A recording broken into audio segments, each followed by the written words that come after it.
melahirkan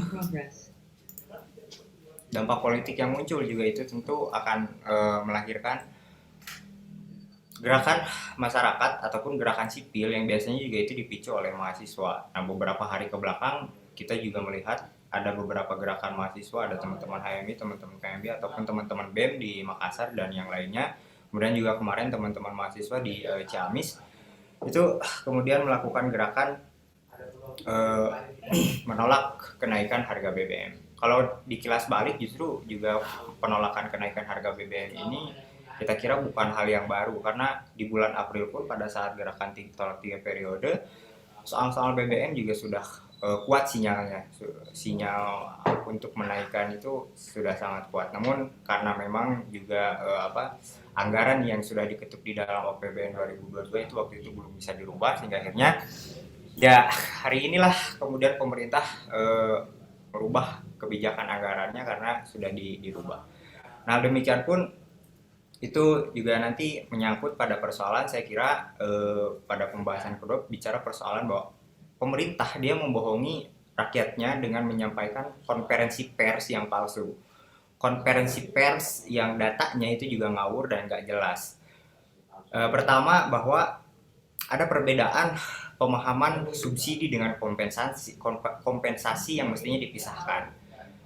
Subsidi itu uang tanggungan pemerintah terhadap kelompok masyarakat tertentu yang dibayarkan setiap bulan ataupun per kuartal tertentu. Kalau misalkan kompensasi itu dia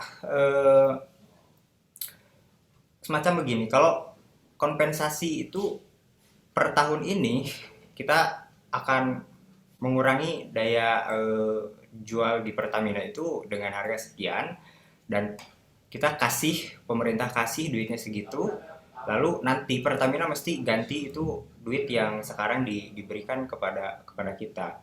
Nah, itu kompensasi. Dan sebetulnya yang ada di dalam perubahan APBN di Perpres nomor 98 tahun 2022 itu yang dibahas itu tidak ada uang kompensasi. Itu yang ada adalah uang subsidi saja tuh. Dan itu pun uangnya angkanya tidak mencapai apa yang di konferensi pers di konferensi perskan oleh pemerintah itu jumlahnya kalau nggak salah pemerintah itu kemarin 564 triliun untuk kompensasi dan subsidi BBM. Tapi faktanya subsidi BBM yang ada di perubahan era APBN perubahan APBN 2022 itu hanya sebesar 14 triliun untuk BBM jenis tertentu. Nah, malah yang besar di dalam perubahan APBN itu adalah untuk subsidi LPG. Dia sebesar sekitar berapa tuh? Untuk LPG tabung gas 3 kg itu sebesar 134 triliun.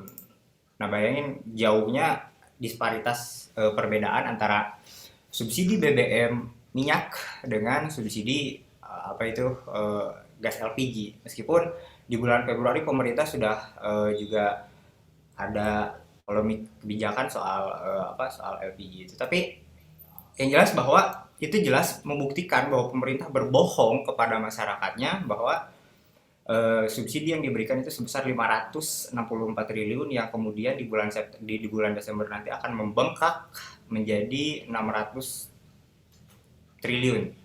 Itu kalau misalkan 690 triliun, sorry. Itu kalau misalkan tidak ada penyesuaian harga BBM.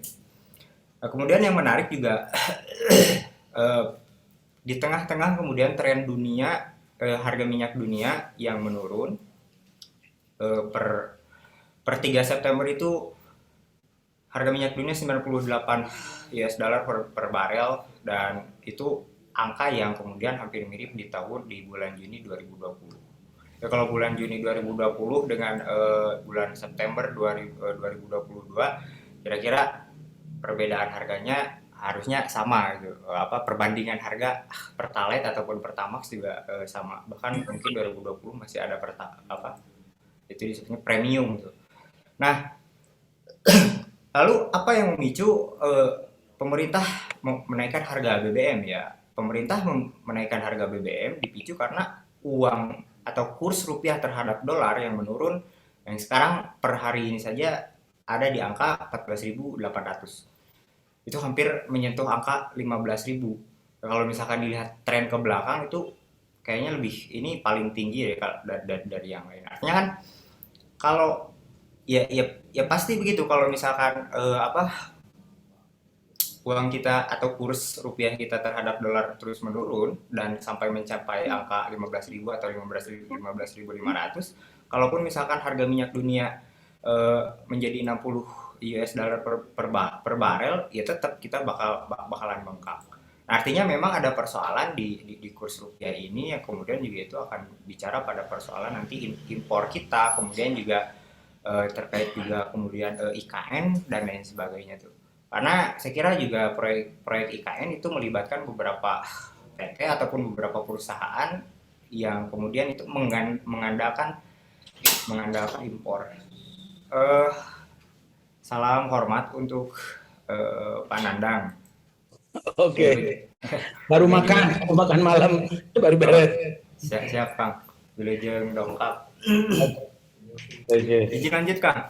Ya, sip. Nah itu persoalan tadi kurs, kemudian juga persoalan impor yang kemudian itulah yang menyebabkan bahwa pemerintah yang di satu sisi bahwa dia terpaksa untuk meningkatkan harga BBM. Ada yang lebih lucu adalah bahwa ternyata Pertamina dia tidak bukan satu-satunya perusahaan minyak bahan bakar minyak di Indonesia. Ada Shell. Ya kalau Shell teman-teman mungkin lebih lebih tahu dia seringkali digunakan untuk balapan ataupun misalkan yang lainnya. Tapi ada satu perusahaan yang cukup baru karena mulai berdiri di tahun 2017 tuh disebut dengan Pipo. Nah Pipo dia menjual Revo 89 Revo 89 bahan bakar jenis Revo 89 itu seharga 8.400 atau 8.600 di bawah harga Pertalite yang sekarang disesuaikan harganya itu 10.000. Nah, artinya kalau misalkan seperti itu, maka tren masyarakat untuk membeli bahan bakar dia akan lebih beralih ke Pipo ketimbang ke Pertamina yang kemudian Pertamina itu merupakan perusahaan BUMN tuh yang kemudian nantinya juga store juga kepada negara. Jadi Pipo dia adalah perusahaan swasta yang kemudian merupakan anak anak perusahaan dari Swiss dia. Nah, yang lucunya adalah Menteri SDM pada tanggal 4 September itu dia meminta kepada Pipo untuk menaikkan harga BBM juga karena takut bahwa Pertamina akan mengalami kerugian jika kemudian Pipo dia tetap rendah di bawah harga Revo 98 di Pipo itu dia tetap berada di bawah harga Pertalite ataupun RON 90 itu. Nah, itu alasan-alasan pemerintah yang kemudian saya kira juga bohong dan tidak layak untuk disampaikan di hadapan publik tuh, di hadapan masyarakat melalui konferensi pers yang pada tanggal 28 Agustus oleh Sri Mulyani dengan segala datanya, kemudian disusul dengan tanggal 1 kemudian pemerintah mengelabui bahwa ya biasa kita tahu betul bahwa pola Jokowi itu selalu kemudian memberikan harapan palsu yang disusul dengan harapan yang tidak menyenangkan ataupun harapan yang membuat kita shock. Tanggal 1 diberi sinyal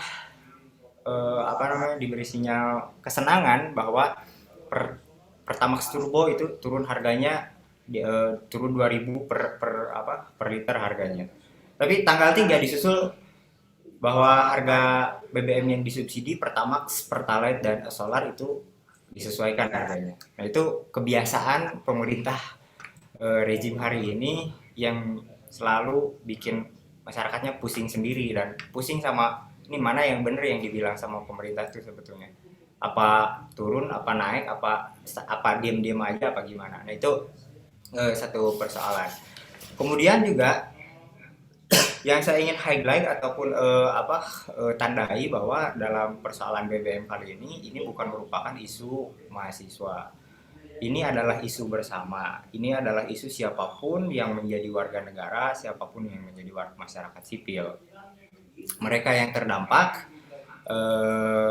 baik itu industri besar ataupun misalkan industri kecil. Maka bangunan gerakan yang kemudian harus dibangun untuk agar kemudian pemerintah menolak kenaikan pemerintah merubah kebijakan untuk penyesuaian harga BBM ini adalah bagaimana kita membuat gerakan masyarakat sipil seluruhnya, baik itu tukang endog itu tukang telur, kemudian tukang minyak ataupun misalkan tukang tukang cuanki sekalipun yang biasanya dagang di pinggir-pinggir masa aksi itu. Mereka juga harus menyuarakan hal demikian. Karena ini isunya isu bersama dan titik kulminasi dari gerakan untuk merubah kebijakan kenaikan harga BBM ini adalah pemerintah kembali melakukan konferensi pers untuk menurunkan harga BBM sesuai dengan subsidi ataupun perubahan APBN sebelumnya. Nah, kemudian juga pada persoalan gerakan yang dibangun oleh gerakan mahasiswa. Nah, beberapa hal bahwa saya kira cukup bagus bahwa gerakan mahasiswa di beberapa daerah, di beberapa titik daerah ini kemudian memantik setiap orang ataupun setiap kalangan, baik itu aktivis, masyarakat sipil, ataupun misalkan mahasiswa lainnya atau bahkan kaum intelektual lainnya untuk kemudian juga menyuarakan hal yang sama. Entah itu kemudian menggunakan aksi demonstrasi, entah itu kemudian juga menggunakan aksi media ataupun aksi-aksi yang lainnya. Yang terpenting adalah semua paham isu ini dan semua menolak kenaikan harga BBM. Tidak ada masyarakat sipil pun yang kemudian sepakat dengan kenaikan harga BBM ini. Nah, pola gerakan yang mesti dibangun juga kita berkaca dari gerakan-gerakan 2019 tolak reformasi, kemudian yang kedua juga 2020 tolak omnibus law, kemudian juga di 2022 tolak 3 periode. Kita terutama sih di 2020 dan di 2019 cenderung bahwa kita selalu dipukul mundur dengan isu yang kemudian itu sifatnya nambal ataupun nutupin tuh. Kayak misalkan 2019 kita ketutup sama isu penembakan beberapa aktivis mahasiswa di Sulawesi. Padahal yang esensial itu adalah soal RUU KPK-nya. Akhirnya juga diketok pula. Kemudian juga omnibus sama. Omnibus juga selalu kemudian yang muncul di beberapa media-media besar ataupun media bahkan media-media yang yang sedang merintis. Itu yang muncul adalah isu soal kekerasan aparat. Nah, yang menarik juga sebetulnya bukan kemudian kita yang memulai, tapi aparat yang memprovokasi kita untuk memulai. Nah, artinya juga satu titik tertentu bahwa sebelum BBM dinaikkan, maka eskalasi gerakan yang dibangun oleh masyarakat sipil ataupun warga negara ini, baik itu kalangan aktivis, kalangan intelektual ataupun kalangan mahasiswa, agar kemudian tetap konsisten untuk menyuarakan persoalan tolak kenaikan harga BBM. Nah, dari hal demikian maka kita sudah barang tentu juga dalam gerakan ke depan, saya kira sebelum kalau misalkan untuk RAPBN 2023 itu diketuk di bulan Desember, maka sampai Desember kalau misalkan kenaikan harga BBM ini masih belum turun, maka terus kita lakukan gerakan ini, baik itu kemudian melakukan aksi protes demonstrasi ataupun misalkan aksi protes yang lainnya. Mungkin saya kira segitu dulu, cukup dulu, mungkin bisa dilanjut dengan yang lain, ada Bung Sadid dan yang lainnya, ataupun mungkin Bang Pedro atau misalkan Bang Ilyas ataupun misalkan ada Bang Tu Bagus. Tapi beberapa poin-poin penting yang disampaikan adalah pada persoalan tadi, satu, pemerintah dia membohongi masyarakat dengan data palsu dan data yang ngawur dan gak jelas dari mana datangnya. Kemudian yang kedua juga gerakan ini adalah gerakan yang kemudian harus mencapai titik kulminasi gerakan sipil dan merubah kebijakan kenaikan harga BBM ini sesuai dengan apa yang memang semestinya. Kalau harga minyak dunia itu turun, ya artinya juga turun karena juga kalau kita bandingkan dengan Malaysia untuk jenis RON 95 itu hanya 2 ringgit. Kalau 2 ringgit itu ya sekitar 6.000 itu karena kalau angka 1 ringgit itu 3.000. Nah, artinya kan sementara RON 95 itu jauh lebih tinggi dari Pertamax yang cukup bagus buat mesin itu tuh. Nah, itu yang kedua. Kemudian yang ketiga adalah persoalan gerakan kita adalah gerakan panjang yang kemudian harus memperhitungkan strategi dan kemudian juga tidak selesai dipukul mundur hanya dengan ditutup oleh isu kekerasan ataupun represivitas. Tentu bahwa kita mengutuk represivitas di setiap gerakan ataupun setiap aksi demonstrasi, apalagi kemudian yang memicu pelanggaran HAM, baik itu kemudian pemukulan tanpa ada di luar prosedur ataupun misalkan penghilangan paksa atau bahkan penembakan ataupun pembunuhan. Nah, itu mungkin yang ingin sedikit disampaikan. Saya kembalikan ke moderator. Baik, terima kasih atas paparannya Bung Agung, sangat luar biasa, dari A sampai Z dijelaskannya, dari kebijakan sampai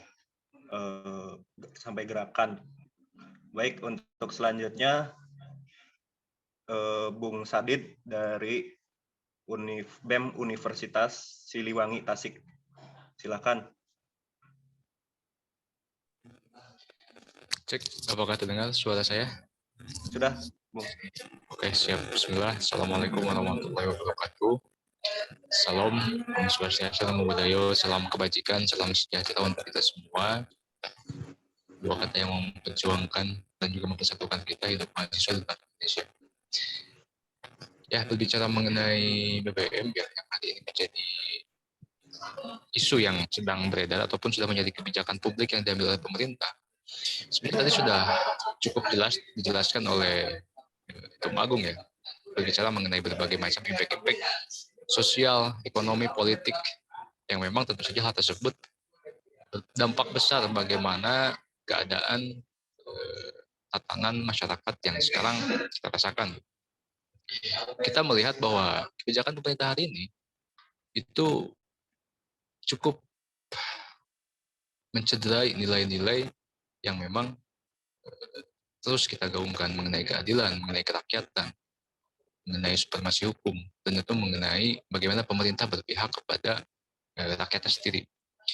Kita bisa melihat bahwa hari ini landasan politis yang diambil, tentu kita harus melihat ada sebuah siasah politik dari mereka yang memang hari ini menuju pemilu 2024, sehingga kebijakan hari ini terlalu memaksakan posisi ekonomi kita yang sekarang sedang masa transisi. Kemarin sudah mengalami kelasuan di masa COVID. Kemudian hari ini pemerintah memaksakan untuk menaikkan harga BBM yang tentu beresiko stagflasi ataupun inflasi bagi masyarakat itu sendiri. Bagaimana inflasi dan juga kontraksi ekonomi itu berbarengan gitu kan, yang sehingga mempengaruhi daya beli masyarakat dan juga tentu saja omset dan juga pendapatan dari masyarakat itu juga akan mengalami penurunan yang signifikan seperti itu. Dalam teori gerakan sosial yang dikemukakan oleh salah satu sosiolog Amerika Serikat, Sidney Terrell, mengatakan bahwa 4 syarat bagaimana gerakan sosial bisa terbentuk. Yang pertama, tantangan bersama. Tantangan bersama hari ini kita melihat permasalahannya ya, permasalahan yang hari ini hadir. Hari ini hadir yaitu mengenai kebijakan pemerintah yang serampangan, yang memang juga tentu Komisi 7 mengatakan bahwa pemerintah tidak mengajak mereka untuk berdiskusi merumuskan kebijakan kenaikan harga BBM ini. Dan itu merupakan abuse of power dari eksekutif negara ataupun presiden di sini ya. Yang kedua, bagaimana hari ini pemerintah mengeluarkan kebijakan kenaikan BBM tidak melihat kondisi sosial ekonomi masyarakat yang sekarang tentu yang tadi saya katakan sedang mengalami kelesuan dalam berbagai sektor, pariwisata, ekonomi, dan sebagainya, walaupun hari ini sudah mulai transisi. Nah, kemudian kebijakan ini diambil, tentu ada permasalahan bagaimana pola manajerial dari lembaga eksekutif ada kecacatan gitu kan, ataupun mismanage. Kita lihat angka APBN untuk IKN 2022 itu sebesar 5 triliun dan akan naik tahun depan itu 25 triliun. Dari total 466 triliun yang memang digelontorkan untuk IKN. Dan tentu pandangan saya sendiri perihal hal tersebut, pemerintah gagap dalam menskala prioritaskan kebutuhan masyarakat. Di saat masyarakat membutuhkan subsidi BBM, mereka malah memilih dengan proyek-proyek yang bisa dikatakan terlalu memaksakan dan juga terlalu ambisius. Hari ini pun investor-investor Jepang menarik mundur dari proyek IKN tersebut. Kenapa pemerintah tidak mengalokasikan anggaran untuk memperbaiki keadaan ekonomi dan juga keadaan terutama di BBM ya, bahan bakar minyak yang hari ini hadir. Yang kedua, bagaimana sebetulnya Tempo merilis bahwa kuota BBM untuk tahun 2002 itu sudah mulai sekarat, dikarenakan dari total 26 KL hanya tinggal sisa sekitar 6 KL ataupun kiloliter BBM Pertalite. Untuk solar itu sisa 9, untuk pertama kalau nggak salah sekitar 8 atau 9, saya lupa lagi. Artinya ada controlling dari pemerintah dan juga terlalu tidak memonitoring bagaimana pelaksanaan konsumsi publik yang memang hari ini juga berbarengi dengan bagaimana pemerintah terus melaksanakan ekspor-ekspor, impor-impor kendaraan yang memang berpengaruh kepada konsumsi bahan bakar, sehingga kuota-kuota bahan bakar pun berpengaruh kepada keadaan kebutuhan masyarakat. Yang sehingga pemerintah punya dua pilihan bagaimana membatasi ketersediaan bahan bakar minyak yang akan berpengaruh kepada keadaan sosial di masyarakat, atau yang kedua menaikkan harga BBM. Dan ternyata pemerintah memilih opsi yang kedua, dan tentu hal tersebut juga memiliki berbagai macam dampak risiko yang memang hari ini dirasakan oleh kita semua. Ya, mungkin biasanya kita membeli rokok sebungkus jadi setengah mungkin ya, ataupun kawan-kawan yang ketika ingin berpergian berpikir ulang untuk melaksanakan hal tersebut karena melihat hari ini kenaikan 2.600 sekian, 2.300 itu bukan angka yang sedikit dari kebijakan publik yang diambil oleh pemerintah. Yang kedua, bagaimana Tero mengatakan bahwa salah satu hal yang bisa terjadinya gerakan sosial, bagaimana adanya kesadaran kolektif gitu kan. Hari ini permasalahan yang kita lihat bahwa berbagai macam eskalasi yang dilakukan oleh berbagai macam elemen di masyarakat memang sudah masif ya. BM dan juga BPP merilis ada sekitar 11 titik aksi ya hari ini gitu kan, ataupun rilis aksi tentang kenaikan harga BBM. Dan tentu dalam formulasi kebijakan publik ada salah satu hal yang dilewatkan pemerintah, bagaimana menyerap aspirasi dari kalangan masyarakat. Dan formulasi kebijakan publik ada step yang memang dilewat oleh mereka gitu kan. Dengan angka eskalasi massa yang cukup masif hari ini di seluruh Indonesia, pemerintah seakan menutup mata gitu kan. Bahkan sebelum kebijakan ini diambil, berbagai macam eskalasi daerah pun sudah dilaksanakan. Nah, ini yang jadi pertanyaan, formulasi kebijakan publik yang diambil oleh pemerintah seakan-akan tidak melibatkan partisipasi publik untuk bisa disesuaikan dengan kebutuhan dan juga kondisi sosial ekonomi masyarakat. Yang tentu kalaupun kita tuntut lebih dalam, bahwa ketika kebijakan ini diambil akan ada resiko stagflasi atau inflasi, sehingga angka PHK akan tinggi karena omset menurun. Kemudian juga pendapatan UMKM menurun. Banyak UMKM yang golongan 3 gitu kan. Kemudian angka kemiskinan akan naik, angka kriminalitas akan naik, sehingga akan banyak kejahatan yang terjadi gitu kan.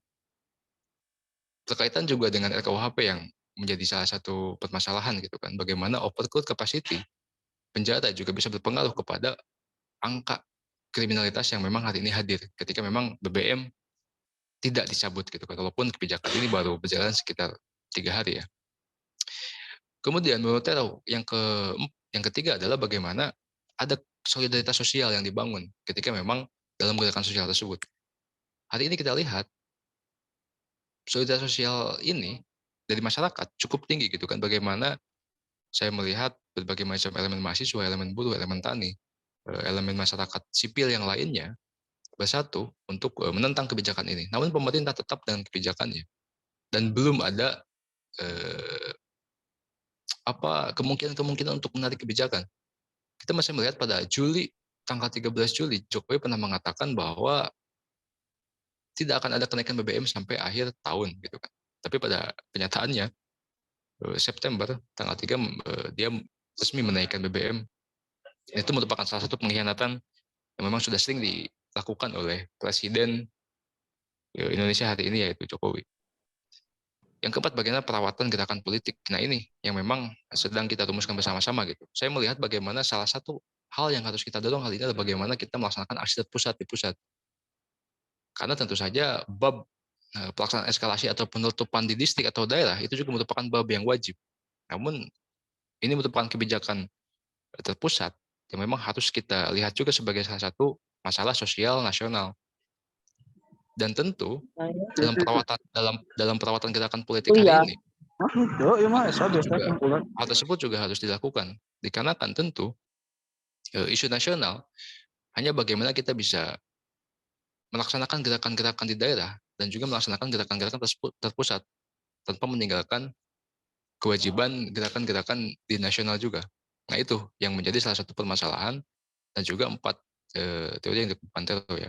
Tapi kalau kita melihat hari ini dari berbagai permasalahan yang hadir, kenaikan BBM tidak berdampak saja kepada kita ya sebagai mahasiswa, elemen buruh, elemen tani, ojol dan sebagainya. Kemarin saya sempat mengadakan diskusi dengan kawan-kawan petani bagaimana mereka bingung untuk membeli bahan bakar untuk mengolah sawah mereka.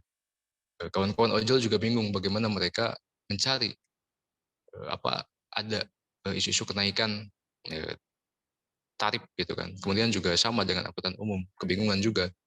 Bahkan di Tasik sekarang harga gorengan juga sudah mulai naik ya. Harga bahan-bahan pokok sudah mulai naik dan sebagainya. Itu yang memang tidak akan mereka rasakan. Tidak akan pemerintah rasakan. Kegagalan mereka untuk memanajerial anggaran nasional dan juga kegagalan mereka untuk memonitoring bagaimana pelaksanaan distribusi subsidi. Karena klaim mereka kan sekitar 80% lebih atau 90% itu dinikmati oleh bukan dinikmati oleh rakyat miskin gitu kan. Tapi mereka lupa bahwa ada juga 66% rakyat yang rentan miskin. Yang itu juga berhak menurut saya untuk bisa menikmati subsidi.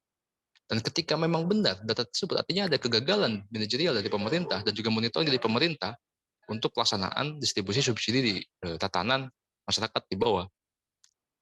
Nah, hal tersebut menjadi salah satu poin bagaimana hari ini kuota BBM sudah mulai menipis karena kegagalan pemerintah untuk melaksanakan sistem pelaksanaan kebijakan di lapangan seperti itu.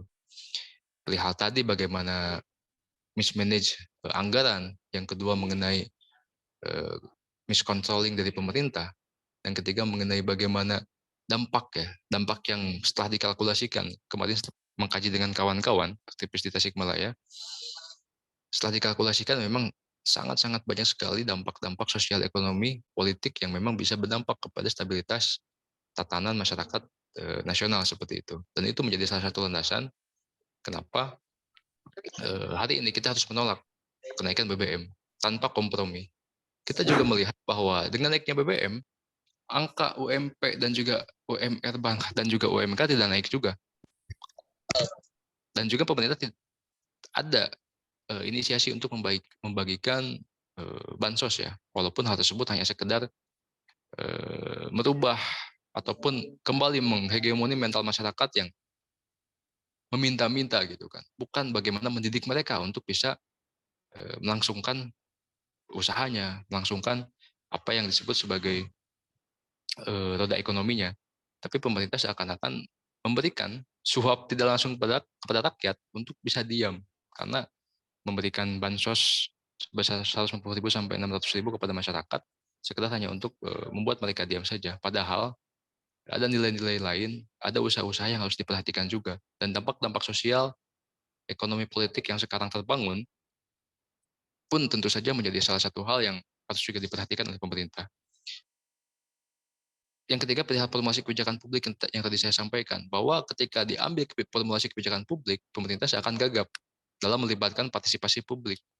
Ketika sebelum wacana ini diambil keputusan dan juga diputuskan oleh Presiden, sudah banyak eskalasi di distrik ataupun di daerah, bahkan di nasional ya, beberapa kawan-kawan Cipayung ataupun NGO lain, tapi pemerintah seakan-akan menutup telinga. Itu yang menjadi hal yang cukup saya rasakan sebagai bentuk tidak dilibatkannya partisipasi publik dalam kebijakan tersebut. Hari ini mungkin kita sudah merasakan ya, bagaimana dampak ekonomi cukup terasa. Dan juga tentu saja di momentum September hitam dengan pelanggaran-pelanggaran HAM negara di masa lalu, seakan-akan pemerintah sekarang juga melengkapi penderitaan rakyat, melengkapi penderitaan kita sebagai aktivis, bagaimana mereka juga melakukan sebuah kebijakan-kebijakan yang memang tidak berpihak kepada kita. Karena tentu saja ketika berbicara mengenai salah satu kebijakan yang berkaitan dengan ekonomi, saya berpendapat bahwa hal tersebut merupakan pembunuhan masalah secara tidak langsung. Dikarenakan tentu saja ketika tadi terjadi ya stagflasi dan juga inflasi, itu berkaitan dengan bagaimana angka kemiskinan tinggi dan juga angka kriminalitas tinggi. Dan tidak menutup kemungkinan berbagai macam konflik horizontal itu terjadi di masyarakat. Tentu konflik vertikal sudah pasti terjadi karena berbagai macam eskalasi gerakan ya. Konflik horizontal yang terjadi tentu akan berdampak juga kepada bagaimana berbagai macam tindakan-tindakan kriminal yang diiakan atau tidak itu berdampak kepada bagian stabilitas sosial dalam masyarakat, dan hal tersebut berdampak kepada bagaimana kita melihat hal tersebut sebagai kebijakan yang prematur, kebijakan yang serampangan, dan kebijakan yang terlalu memaksakan. Nah itu dampak-dampak. Jadi tadi yang tadi saya sampaikan 4 teori dari Terrow, Sidney Terrow harus kita lakukan. Bagaimana kita bisa menghidupkan gerakan-gerakan sosial di tatanan distrik. Saya juga berharap untuk kita sama-sama yang hadir di sini untuk bisa menyusun gerakan terpusat di nasional. Bagaimana hari ini BBM naik merupakan salah satu tantangan dari pemerintah. Karena pasti mereka sudah memperhitungkan ketika saya membuat sebuah kebijakan publik, mereka pasti akan memperhitungkan berapa lama mahasiswa akan melaksanakan aksi, berapa lama masyarakat akan melaksanakan eskalasi. Dan salah satu hal konsistensi yang menjadi PR kita, RKUHP yang sampai saat ini masih menjadi bola liar pun tentu harus kita rawat bersama gerakannya seperti itu. Dan yang terakhir mungkin tentu berkaitan dengan tadi ya, pola-pola formulasi kebijakan publik yang cacat, dampak sosial ekonomi politik yang juga dirasakan dampaknya oleh masyarakat langsung.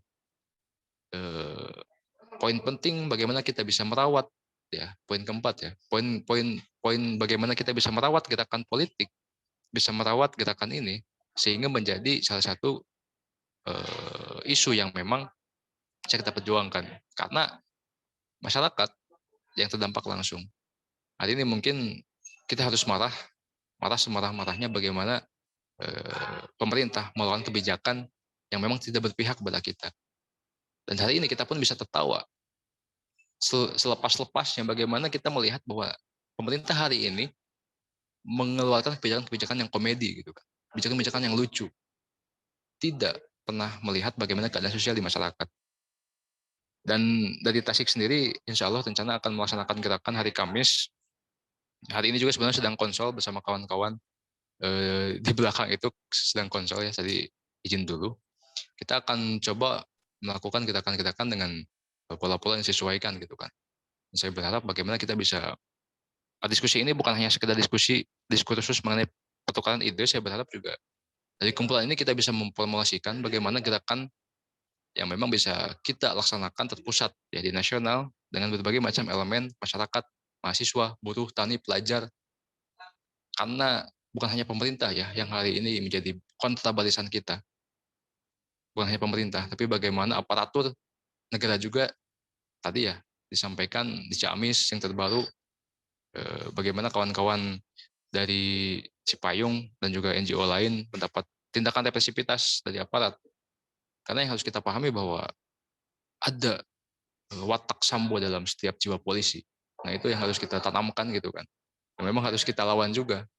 Banyak sekali kontra barisan kita, TNI bersama rakyat, bullshit juga sebetulnya gitu kan. Mereka memutilasi kawan kita di Papua gitu kan. Mereka menembakkan kucing dan lain sebagainya. Dan harus kita rapatkan barisan bagaimana hari ini mahasiswa, buruh, tani, pelajar bersatu padu. Bagaimana hari ini kebijakan BBM yang tadi saya uraikan, formasi kebijakan yang cacat, inkonstitusional, kemudian juga tidak melihat tatanan sosial ekonomi di masyarakat yang dengan tegas kita harus sama-sama menolak, dan dengan tegas kita harus sama-sama melaksanakan berbagai macam eskalasi di distrik ataupun di pusat, di nasional. Itu mungkin selebihnya kita diskusikan untuk membuat sebuah gerakan ataupun ide-ide yang baru. Sekian mungkin Assalamualaikum warahmatullahi wabarakatuh. Waalaikumsalam. Baik, terima kasih atas paparannya, Bung Sadid. Terima kasih juga atas refleksi gerakannya untuk kedepannya kita harus membuat varian-varian gerakan sosial yang baru atau seperti apa. Kita akan diskusikan di tempat ini. Baik, untuk selanjutnya ada Bung Tubagus Zeus dari GMC Cirebon. Silakan untuk waktu dan kesempatannya.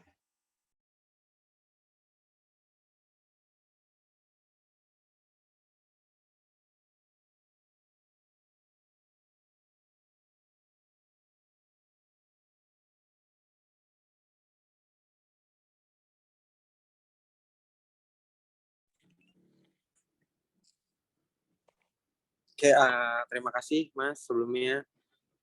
Assalamualaikum warahmatullahi wabarakatuh.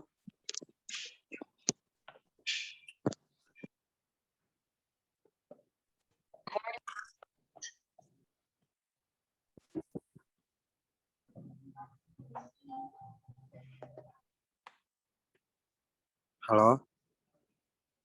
Ya, Bung. Iya. Udah masuk suaranya. Oke, perkenalkan, nama saya Bagus Deus dari BEM Poltek Cirebon. Saya selaku koordinator pusat dari Gerakan Mahasiswa Cirebon. Terima kasih mas-mas sebelumnya. Mohon maaf terlambat dikarenakan di sini juga sedang ada konsolidasi dari teman-teman Aliansi Cirebon, sedang mengkaji tentang BBM ini. Karena mungkin besok dari Aliansi ini bakal melakukan aksi turun ke jalan.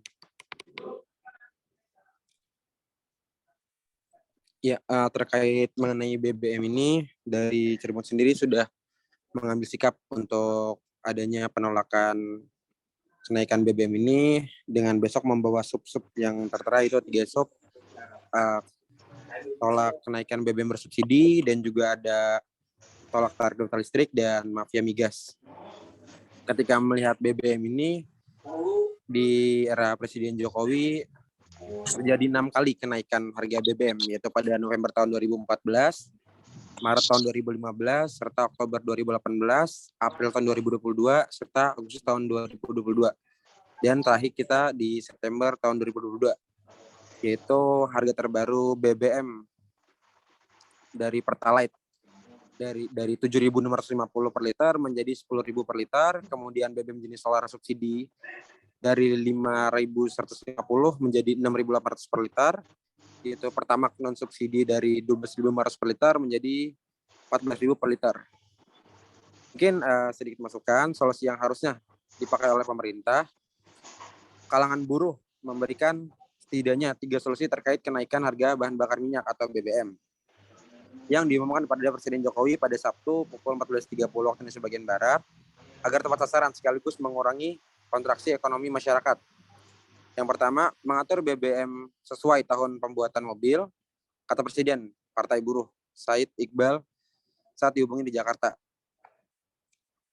Said juga berharap pemerintah bisa menaikkan upah layak bagi pekerja terlebih dahulu agar masyarakat tak keberatan dengan keputusan kenaikan BBM tersebut. Sedangkan menurut pakar ekonomi dan politikus Dr. Rizal Ramli memberikan solusinya agar pemerintah tidak menaikkan harga bahan bakar minyak. Menurutnya pemerintah menyetop beberapa pengeluaran yang tidak perlu. yaitu menaikkan harga BBM. Sedangkan ketika kita melihat atau mengisi bahan bakar minyak pada SPBU dengan kenaikan harga, itu juga kita masih perlu mengantri gitu loh. Sedangkan harusnya bagaimana dengan BBM ini naik tapi tidak ada perlu antrian gitu. Tidak perlu membuang waktu. Kita sudah mengeluarkan uang lebih untuk membeli BBM subsidi dan kita harus perlu mengantri juga dan membuang waktu. Menurut saya dari saya pribadi dan teman-teman di Cirebon sudah turun juga ke teman-teman ojol, nelayan, bahkan buruh, serta supir-supir ya. Mungkin mereka merasa terdampak besar ya karena adanya kenaikan BBM ini gitu loh. Di satu sisi ada beberapa yang mendukung untuk kenaikan BBM ini gitu loh. Mungkin dari teman-teman aliansi di sini atau Ginar Mahasiswa Cirebon itu sedang mengkaji Mas malam ini, sedang konsolidasi terkait BBM ini. Mungkin saya juga kurang lebih belum banyak membaca tentang kenaikan BBM ini, dan saya tidak ingin mengeluarkan statement yang mungkin beranggapan nantinya salah. Mungkin dari saya pribadi dan GMC, sekian, terima kasih. Kurang lebihnya mohon maaf. Yang sebesar-besarnya jika ada salah kata silakan direvisi. Mungkin sekian. Terima kasih. Assalamualaikum warahmatullahi wabarakatuh. Waalaikumsalam warahmatullahi wabarakatuh. Baik, terima kasih atas paparannya Bung Tug Bagus Zeus dari GMC Cirebon. Untuk selanjutnya yaitu Bung Ilyas, dikarenakan baru selesai aksi tadi di Gedung Sate, mungkin belum bisa hadir pada kesempatan kali ini. Kita lanjut ke narasumber terakhir yaitu Bung Del Pedro dari Blok Politik Pelajar. Untuk waktu dan tempat kami persilakan. Ya, halo, terima kasih Mas moderator, juga pembicara yang lain, Mas Adit, Mas Tubagus, Ilyas, Mas Acep, juga teman-teman lainnya dari AMJM. Terima kasih udah bisa berkesempatan ngobrol-ngobrol malam ini bareng-bareng. Mungkin mohon maaf ya kalau misalnya nggak nyalain kamera atau terputus-putus. Soalnya wifi-nya lagi error, ini numpang sama wifi sebelah, jadi kurang bagus sinyalnya. Jadi kalau putus-putus atau kurang bagus jaringannya kabarin aja. Nah tadi sempat nyimak juga diskusi dari Mas Sadit, Mas Tubagus juga obrolannya, perbincangannya. Nah mungkin banyak ya tadi diulas soal formulasi kebijakannya, soal gerakan sosialnya, soal ekonominya juga udah dibahas. Nah mungkin saya coba bahas bagian lainnya gitu, atau bagaimana sebenarnya anak muda gitu atau pelajar atau kita mahasiswa menganggap fenomena kenaikan BBM ini sebagai satu sinyal atau tanda apa gitu. Nah mungkin saya lebih bahasnya sebagian dari situ, tapi nanti bahas juga mungkin soal ekonominya karena sempat ngobrol-ngobrol juga belakangan. Nah jadi saya mulai sebenarnya bahwa anak muda gitu atau kita kayak misalnya Madit atau NJM, teman-teman PRMB juga sebenarnya menunggu momentum ini adalah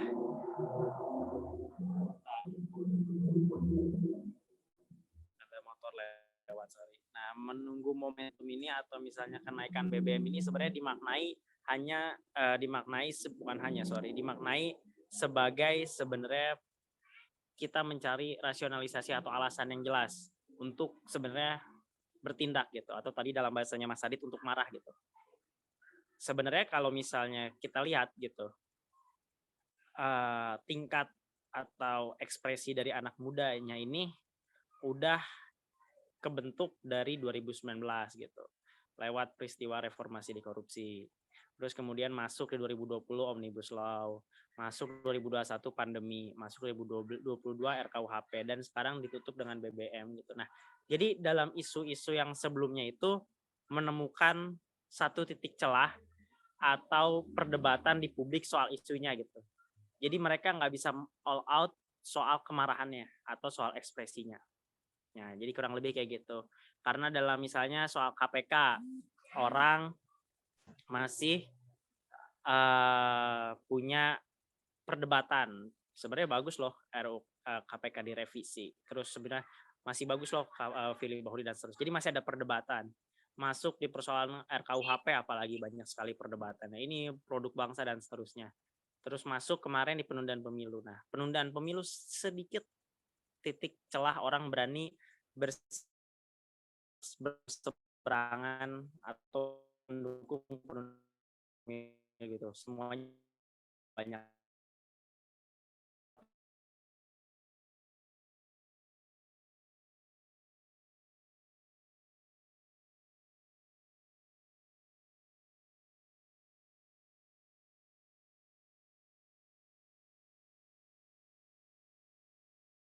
Halo Mas,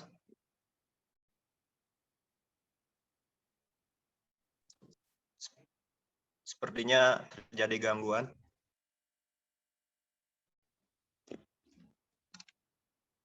Kita tunggu sebentar.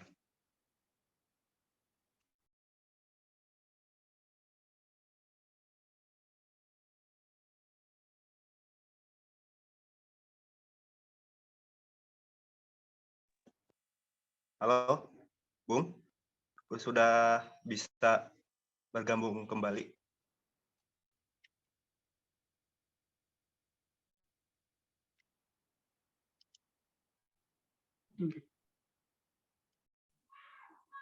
Halo, sorry tadi keputus ya. Iya, iya. Sok, Sampai lanjut, mana tadi, Bung. Mas? Tadi sampai refleksi Oke. kaput pemilu tadi dari gerakan 2019 sampai gerakan terakhir. Oke. Tadi mungkin saya ulang dikit ya. Jadi gitu kurang lebihnya sebenarnya isu BBM ini adalah titik temu untuk akhirnya sama-sama punya satu isu bersama yang celah untuk di pro kontrainnya sedikit gitu, bahwa warga pasti kebanyakan keberatan itu dengan BBM ketimbang misalnya kemarin soal RUKUHP, RUU KPK, terus penundaan pemilu dan seterusnya gitu. Nah artinya apa? Artinya bahwa sebenarnya ini bisa jadi momentum gitu, lebih dari sekedar membahas soal kenaikan yang sedang terjadi gitu.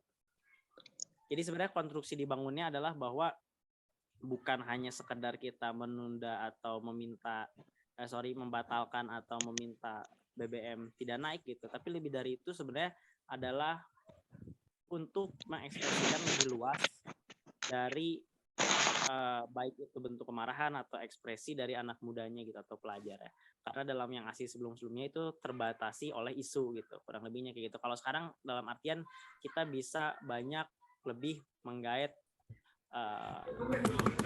orang-orang yang bisa kita bilang pedagang misalnya gitu, ojol atau misalnya kelas bawah lainnya gitu, ketimbang dalam isu-isu lain gitu. Jadi sebenarnya BBM naik itu adalah momentum gitu, atau itu adalah alasan untuk kita bergerak gitu. Tapi lebih dari itu ada sebenarnya yang mau kita bangun gitu, dari sekedar persoalan BBM gitu. Itu persoalan penting, tapi lebih dari itu barangkali gitu mungkin bisa jadi satu momentum untuk membangun satu yang lebih besar gitu. Nah tadi yang disampaikan oleh Mas Sadi tadi gitu, bahwa membangun satu gerakan sosial yang baru gitu, dan juga mempunyai imajinasi politik lainnya gitu dari kelompok muda ini, dari pelajar ini gitu. Nah jadi sebenarnya dalam peristiwa belakangan gitu akhirnya membuka imajinasi atau pandangan politik terutama bagi anak muda, bahwa sebenarnya setiap kebijakan yang dibuat pemerintah itu adalah berdampak kepada dirinya gitu, lewat peristiwa Kominfo misalnya, pemblokiran PSE, terus kemudian hari ini BBM yang dampaknya terasa dalam kehidupan sehari-hari. Artinya di situ kan ada satu imajinasi politik yang kebangun, atau akhirnya membangunkan satu inisiatif politik bagi warga gitu, yang tadinya dia mungkin apolitis, yang dia tadinya tidak mau terlibat dalam situasi politik, tapi ada menyadari bahwa peristiwa politik ini berkaitan dengan kehidupan pribadi dan sehari-harinya gitu. Nah itu akhirnya yang menurut saya jadi satu hal yang dinanti-nanti dalam isu BBM naik ini gitu. Yang kemudian sebelumnya juga udah didasari oleh peristiwa Kominfo. Jadi artinya udah punya bekal lah untuk sama-sama mengetahui bahwa sebenarnya hal itu berdampak bagi kehidupan sehari-hari gitu. Nah, itu yang pertama. Jadi dalam konteks itu saya mau bilang bahwa dalam aksi hari ini, aksi kenaikan BBM bukan hanya persoalan membatalkan kenaikan keturunan BBM. Dalam artian bukan kita menganggap itu satu hal yang tidak mungkin terjadi atau kita tinggalkan gitu, tapi dalam rangka berpikir bahwa apapun yang kita lakukan dengan kumpulan massa yang besar menolak satu kebijakan dari pemerintah hari ini tidak bakal didengar gitu. Jadi kurang lebih poinnya kayak gitu. Nah, jadi dalam konteks hari ini mau kita demo, mau kita jumlah orang banyak kan itu kita belajar gitu dari peristiwa-peristiwa sebelumnya bahwa kebijakannya pun tidak dibatalkan. Nah, oleh karena itu kita menganggap BBM naik ini bukan semata-mata BBM-nya harus naik atau BBM harus turun, tapi bagaimana kita dapat mengorganisirkan atau kita dapat membentuk satu apa ya bahasanya ya, satu peristiwa baru gitu bahwa terjadi perubahan yang didasari oleh kenaikan biaya hidup ditambah dengan kenaikan BBM gitu. Jadi kurang lebihnya kayak gitu. Jadi BBM ini sebagai alat gitu. Makanya tadi saya bilang di awal sebagai alasan untuk melakukan satu perubahan sosial yang lebih besar gitu. Ketimbang kita melakukan aksi penuntutan penolakan BBM naik atau turun yang sudah pasti tidak bakal dijawab oleh pemerintah. Tapi itu jadi batu loncatan supaya warganya tahu bahwa kita sudah menuntut ke pemerintah, tapi tidak terjadi respon atau timbal balik yang baik dari pemerintah gitu. Nah, makanya itu digunakan sebagai alasan untuk melakukan perubahan sosial yang lebih jauhnya. Nah, kurang lebihnya gitu dengan isu BBM karena bisa mengakomodir semua pihak, berbeda dengan isu KPK, Omnibus Law dan RUU KUHP kemarin gitu. Nah, itu poin pertama yang tadi saya mau bilang. Nah, masuk ke poin kedua. Di poin kedua, saya mau bilang bahwa situasi yang kita hadapi sekarang ini adalah situasi krisis biaya hidup. Jadi krisis biaya hidup itu adalah di mana barang-barangnya atau kebutuhan pokoknya naik, tapi kondisi keuangan atau ekonomi dari orangnya itu belum baik pulih pasca pandemi gitu. Jadi kondisinya masih ada yang di PHK, masih ada yang usahanya baru merintis lagi dari awal, baru dibangun baru lagi, baru coba untuk start lagi. Nah, tapi kebutuhan harga bahan pokoknya udah naik di pasar gitu. Jadi sehingga dia dalam kondisi ekonomi yang belum pulih, mencoba memberi barang tidak bisa karena harganya sudah naik. Nah, itu disebut sebagai krisis biaya hidup. Nah, sebenarnya di pasca pandemi kemarin atau di pandemi kemarin itu kita masih bergantung kepada solidaritas antar individunya gitu. Kita masih dibantu antar sesama warga bantu warga gitu sehingga bisa melewati masa-masa itu. Walaupun di situ kita sadar gitu bahwa peran pemerintah juga nggak ada atau bahkan minim di pandemi tersebut. Jadi kita masih dihadapkan dalam situasi itu. Belum lagi uang kuliah misalnya yang kemarin selama pandemi ada potongan misalnya walaupun hanya 500.000 hanya sejuta. Nah sekarang kan sudah dianggap kondisi normal sehingga nggak ada potongan.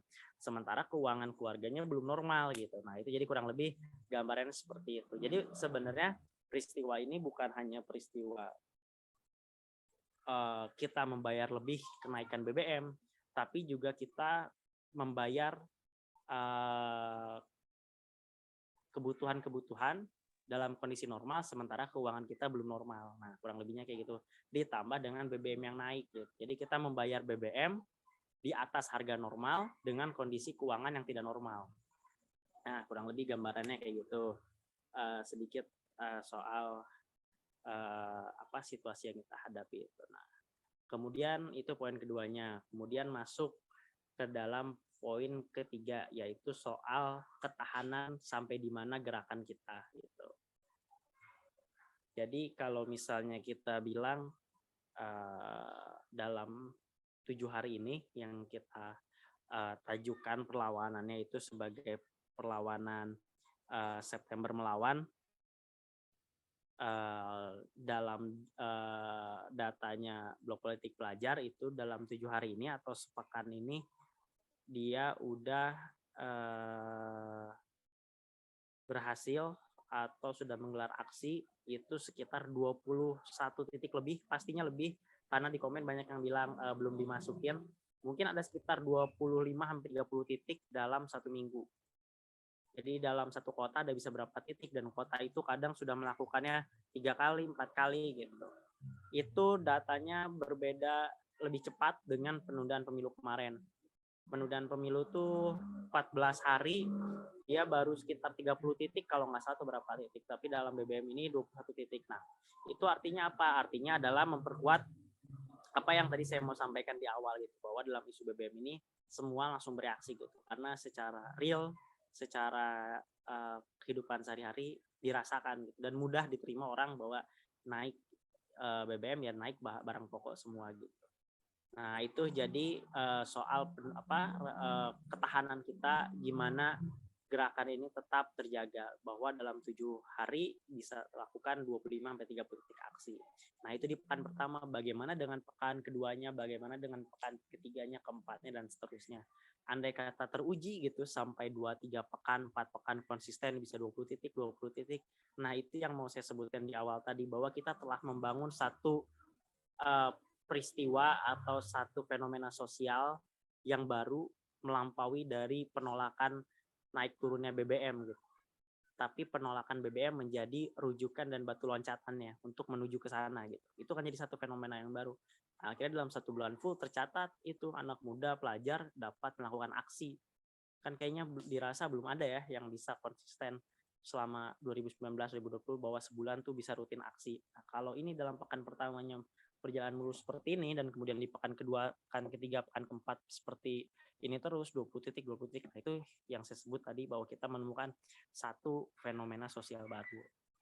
Nah, itu efek dominonya dari situ, bahwa setiap kita melakukan hal yang berkeulangan, kita akan ada evaluasi dan pembaruan. Barangkali nanti aksi pekan ke-1 gini, pekan kedua bisa pakai metode yang lain. Saya pikir teman-teman Unsil banyak punya ide ya soal metode gitu. Kayak kemarin misalnya bikin diskusi tandingan depan DPR atau apapun gitu kan, itu terjadi karena keberulangan terus melakukan aksi sehingga ada pembaruan gitu. Nah, barangkali dengan kita bisa sepekan, 2 pekan terus aksi akan ada pembaruan ke sananya. Akhirnya kita bisa punya metode seperti Hong Kong misalnya soal Bwater, soal aksi itu ada di titik mana gitu. Terus kemudian bisa ada lagi satu metode baru, yaitu menggunakan pakaian bebas, payung untuk menahan gas air mata, untuk menahan water cannon. Terus mungkin kita punya imajinasi politik lain, imajinasi membangun satu gerakan sosial baru gitu. Nah, kan itu akan terjadi gitu seiring dengan dinamika sepekan itu aksi terus gitu. Nah itu kan jadi satu hal yang baru gitu, yang tadi disebut Mas Adit juga. Nah itu yang mau saya sampaikan. Jadi kurang lebih poinnya kayak gitu. Jadi kayak teman-teman di Hong Kong, dia itu bisa sampai punya gerakan untuk memboikot penjualan gas air mata ke negaranya gitu. Karena di pas demonstrasi selalu dipakai gas air mata untuk menyerang demonstran gitu, sehingga dia bisa memboikot, gerakan memboikot untuk tidak mendatangkan gas air mata ke negaranya gitu, ke kepolisiannya gitu. Nah itu mungkin yang bisa kita tiru juga di Indonesia, imajinasi kayak gitu. Jadi nanti andai kata BBM-nya mau naik atau enggak atau apa hasil yang kita dapatkan, kita mencapai satu perubahan baru gitu. Perubahan barunya dalam bentuk metode aksi, perubahan barunya dalam fenomena sosialnya, perubahan barunya bisa dalam tingkat kepolisiannya. Bisa jadi BBM tetap naik tapi gas air mata dihapusin gitu. Jadi seenggaknya kita mau melakukan hal yang lebih dari itu di kemudian hari juga bisa gitu, karena kita sudah mereduksi atau merendahkan atau menghilangkan nilai kekuatan dari aparatur yang digunakannya gitu. Seenggaknya kan ada capaian itu yang didapat, sehingga kita nggak punya lelah lagi gitu, karena kita punya kemenangan kecil, jadi nggak berpikir ya ngapain sih gini-gini terus nggak ada hasil, nggak ada dampak gitu. Tapi kita melihat ada prosesnya, ada ini. Nah jadi step-step terkecil dalam aksi itu harus diambil gitu. Maksudnya dalam artian misalnya kita rutin dalam pekan ini, tapi seenggaknya ada nilai baru yang diambil. Nah jadi seenggaknya saya berpikir bahwa bukan hanya BBM yang turun gitu atau dibatalkan naiknya, bakal ada lebih dari itu ketika resiliensi atau ketahanan dari gerakan kitanya bisa dilakukan gitu. Kayak misalnya 2019 fenomena yang terjadinya apa, pelajar turun aksi gitu. Nah di soal isu BBM ini harus ada fenomena baru gitu saya pikir. Nah itu jadi apa namanya titik serunya gitulah, atau bisa kita bilang bahwa itu bisa jadi batu loncatan untuk kita melakukan hal yang lebih besar gitu.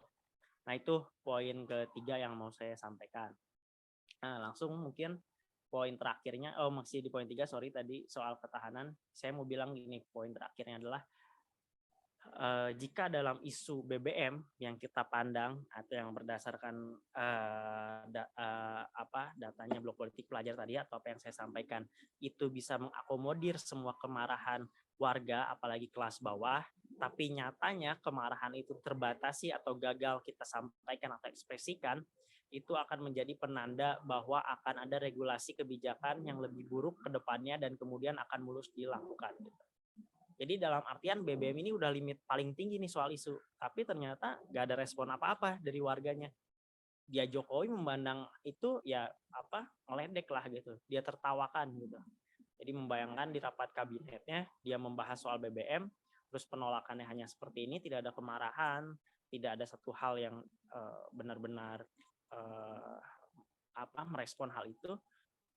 Ya artinya kebijakan selanjutnya kalau dia mau bikin kebijakan yang ugal-ugalan ya nggak bakal direspon secara lebih besar dari ini dong gitu. Jadi ini aja yang isunya besar ternyata responnya kayak gini, ya udah dia mainin isu-isu kecil kayak soal UU Minerba, kan siapa yang peduli UU Minerba, paling kita doang, tapi nanti mungkin di kedepannya ada yang kayak gitu lolos karena soal BBM aja kita kalah gitu. Nah itu yang jadi pentingnya kenapa dalam September Melawan ini atau dalam isu ini ya kita harus benar-benar menang. Dan tadi ketahanannya harus kuat gitu supaya kedepannya nggak mudah ada regulasi yang parah tapi ditutup dibalut dengan hal yang baik kemudian kita lolos juga gitu. Itu poin terakhir soal tadi ketiga soal kekuatan atau ketahanan kita sampai kapan. Nah poin terakhir yang mau saya bilang ini kan mungkin banyak juga teman-teman mahasiswa di Jawa Barat, ada MJM, terus ada teman-teman sosial politika juga, ada tadi GMC Cirebon, terus ada Poros Revolusi Bandung. Nah, mungkin ada juga nanti pada saatnya titik jenuh bahwa ya kenapa sih kita harus main sendiri-sendiri gitu? Kenapa sih kita harus main dengan circle yang masing-masing gitu? Nah, barangkali nanti titik jenuh itu menemukan bahwa ya semua mahasiswa Jawa Barat bersatu gitu dengan adanya di Cirebon dan adanya di Bandung, di Tasik tuh itu kan jadi kita bisa bikin satu yang disebut sebagai jalur komunikasi lah untuk mahasiswa Jawa Barat gitu. Jadi geraknya tuh tetap berdasarkan blok-blok ya gitu, berdasarkan kelompok-kelompoknya tapi tetap dalam satu jalur komunikasi bersama gitu. Jadi misalnya gantian pekan ini diramein sama Cirebon, pekan depannya diramein sama Tasik, pekan depannya lagi sama Bandung gitu. Kan itu jadi satu hal yang menarik ya. Kalau misalnya kayak gitu, jadi sambung menyambung gitu. Karena saya yakin sebenarnya pecahnya ini bukan di Jakarta atau ibu kota gitu, tapi dari teman-teman di luar Jakarta gitu. Apalagi mungkin Bandung, Jawa Barat punya histori soal gerakan dan seterusnya gitu. Saya pikir itu sih yang bakal justru memantik teman-teman di sini gitu. Kalau kita lihat kan teman-teman di daerah bisa masukin DPRD-nya, bisa apa gitu. Nah, sementara di Jakarta tuh masih belum di tahap itu gitu. Nah, barangkali teman-teman di daerah justru yang harus banyak memberikan gambaran gitu bagi kita teman-teman di Jakarta soal bagaimana punya metode yang lain atau capaian dalam aksi itu sih. Itu sih paling mungkin poin yang saya sampaikan. Saya kembalikan ke moderator, selanjutnya kita diskusi. Terima kasih. Baik, terima kasih atas paparannya. Untuk selanjutnya, barangkali ada yang mau berpendapat, silahkan. Assalamualaikum warahmatullahi wabarakatuh. Waalaikumsalam. Silahkan perkenalkan diri, dari mana? Sebelumnya perkenalkan nama saya Kansa Dewi Utami dari Ketua BLM FKIP Kuningan. Punten tadi ada apa sih ya statement yang katanya tuh tahun ini, kan tahun kemarin itu dengan anak-anak SMA ya aksi. Nah tahun ini mungkin udah lihat di TV ya tadi, udah tuh dengan tukang angkot tuh udah turun tangan semua ya. Di mana ya, daerah mana ya, Tasik apa ya tadi tuh, tukang angkot tuh udah mulai demo itu mengenai harga BBM. Terus kebetulan juga di sini saya dengar-dengar juga akan ada demo juga nih antara tukang angkot, kalau nggak tukang angkot, mahasiswa. Saya belum tahu jelasnya kapan di Kuningan sendiri. Nah, nggak tahu di kota lain. Menurut saya sih warga-warga itu masyarakat sudah mulai turun tangan mengenai isu harga BBM ini. Kayak gitu sih. Tinggal kitanya aja sih palingan, kalaupun memang ingin bertindak tegas ya bertindak tegas seperti itu. Sebelum yang ngeduluin itu adalah masyarakat sendiri. Jangan sampai masyarakat duluan, kita nggak tahu apa-apa. Seperti itu. Terima kasih. Ya, terima kasih Teh dari BLM Kuning. Selanjutnya ada yang lain nggak?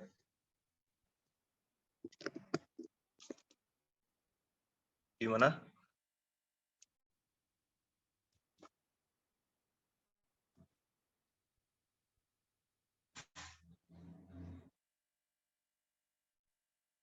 Oh ya, di chat Bung Pedro, teman-teman kami ada inisiasi untuk menolak penggunaan gas air mata dalam menangani demonstrasi.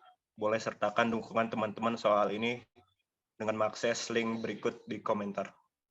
Silakan teman-teman minta dukungannya terkait penolakan gas air mata. Oke? Yang lain masih ada untuk berpendapat.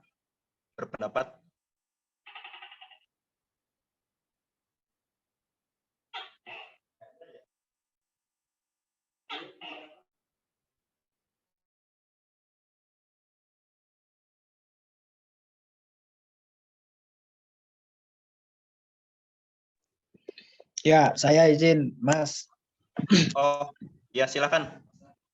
Ya, izin saya nggak buka kameranya karena masih di tempat umum ini ya.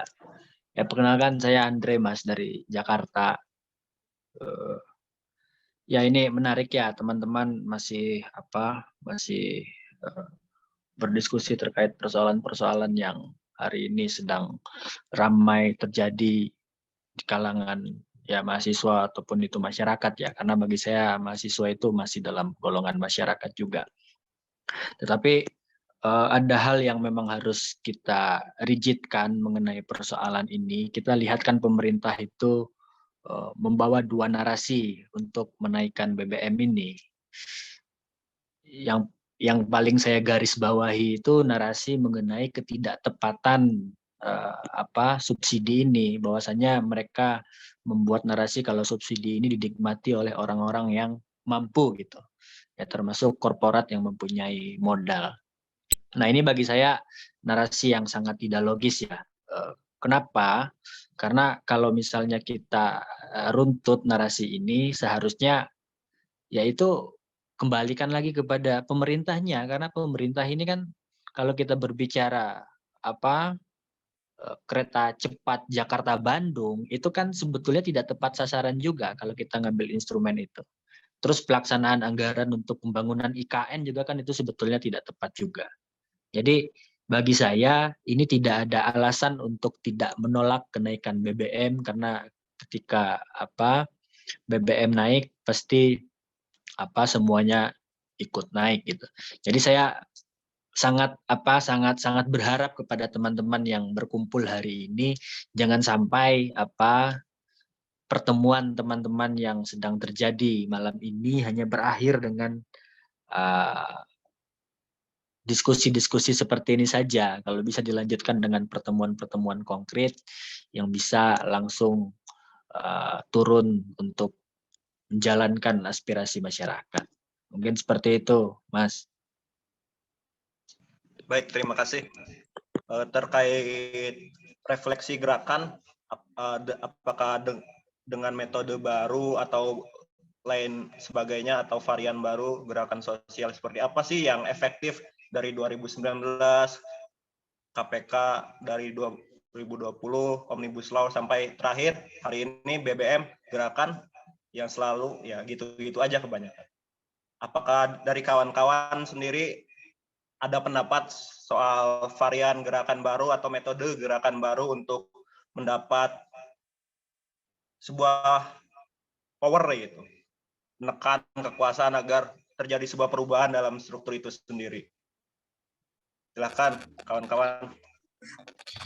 Dari saya mungkin ya sedikit menanggapi hal bagaimana hari ini saya sepakat bahwa tentu ketika revolusi yang terjadi dimanapun tidak jauh berkaitan dengan permasalahan perut dan permasalahan ekonomi di masyarakat, karena langsung bagaimana kebutuhan pokok itu masuk ke dalam kebutuhan primer dari rakyat itu sendiri.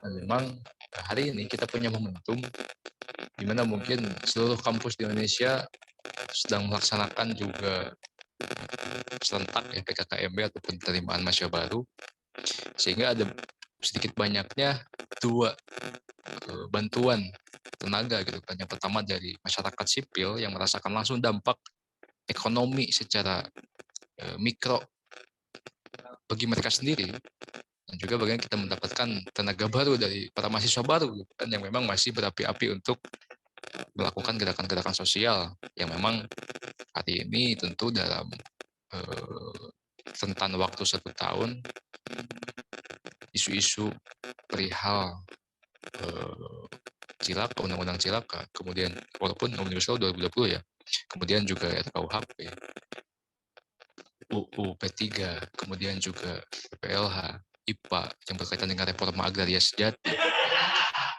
dan lain sebagainya. Sekarang kita lihat pemerintah seakan-akan menantang gitu kan. Dalam momentum PKKMB gitu kan, mereka berani-beraninya mengangkat ataupun merubah harga BBM dinaikkan, ataupun dalam bahasa politis mereka itu menyesuaikan gitu kan. Sangat-sangat politis dan bengis dan juga licin sekali gitu kan. Bagaimana penguasa coba untuk retorika berbagai macam hal sampai kecil pemilihan kata sekalipun menyesuaikan harga bahan bakar minyak hari ini yang dinaikkan. Tentu dalam pola gerakan yang tadi saya sebutkan, tentu momentum yang baik ini bukan hanya kita bisa refleksikan di distrik saja gitu kan. Kita tidak boleh juga melupakan eskalasi gerakan yang konsisten di distrik kita masing-masing ataupun di regional kita masing-masing. Tapi kita juga harus melihat bahwa momentum gerakan sosial besar-besaran juga merupakan pola yang memang sudah lama kita tidak rasakan. Terakhir yang saya lihat gerakan yang lumayan besar itu 2019 ya, ketika RKUHP pada saat itu dengan 5 kawan kita syahid gitu kan, meninggal dunia akibat dari represivitas aparat Sambo yang memang membunuh mereka gitu kan. Itu yang harus kita lihat sebagai salah satu momentum yang baik. Bagaimana BBM berkaitan dengan urusan perut gitu kan, yang bisa melahirkan gerakan sosial baru dan juga gerakan sosial besar-besaran.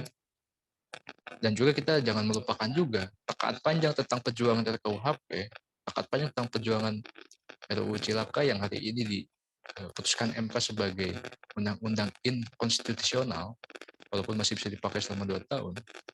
Mereka malah dengan licinnya merubah dan juga merevisi Undang-Undang P3 sebagai melegitimasi secara formal dan yuridis bagaimana mereka berpihak pada para investor ataupun kapital gitu kan.